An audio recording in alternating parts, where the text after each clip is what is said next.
Do you want the security features of E5 or do you need them?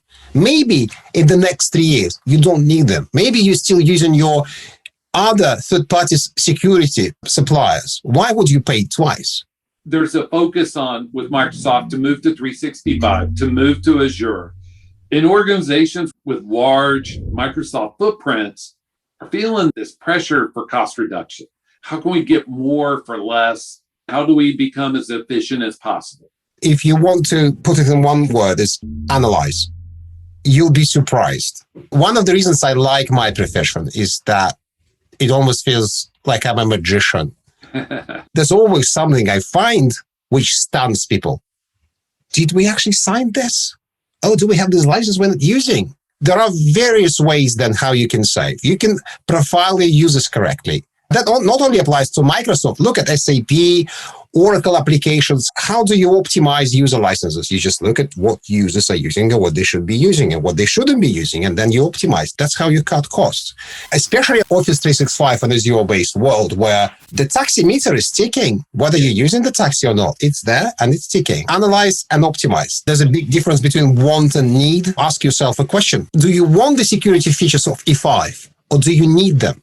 Maybe in the next 3 years, you don't need them. Maybe you're still using your other third-party security suppliers. Why would you pay twice? When Microsoft would offer you E5, use it as a value gap.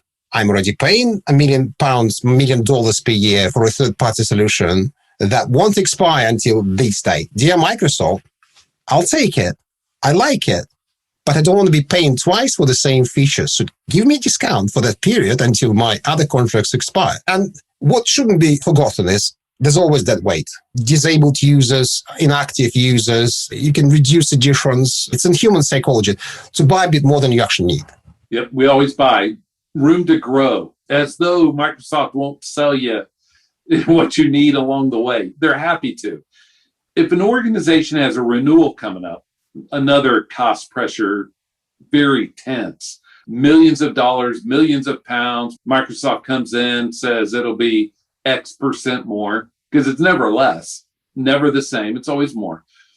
How would you advise to prepare for an upcoming renewal, besides doing it early? If you start late, you lose the cutting edge of being in full control, but not everything is lost. If your renewal is in 3 months, I'm not saying you can't save, but then you need a proper strike team that will do that in a couple of weeks. Look at high level where you can save, how you can profile users, what things you don't need. Look at those shiny things you don't need to buy. You just want them, then we can take them off the list. The closer you are to the renewal, the less you can save, the more expensive team you need to hire.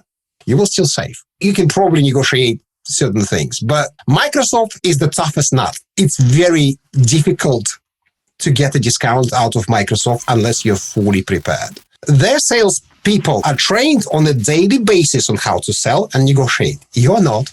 The earlier you start, the more you save. Ideal is the T-18 months prior to the renewal. Almost nobody does that. It's too far ahead. It's in the future. Start 6-9 months prior. I don't like the word saving. I like the word optimization and reallocation of the budget, because there is always something you need to implement. There's always something you don't have money for, but we can take that money from the things you don't need and put them into things you need. What you find if you start just a bit earlier is collateral saving. I have an example about a customer. They saved $1 million on licenses, and they saved more than 1.5 million on reducing electricity bills, hardware support, and third-party support. That was my first experience when somebody actually demonstrated me that the saving that you achieve through optimizing the infrastructure is not only in licensing. The majority is not in licensing, in other things.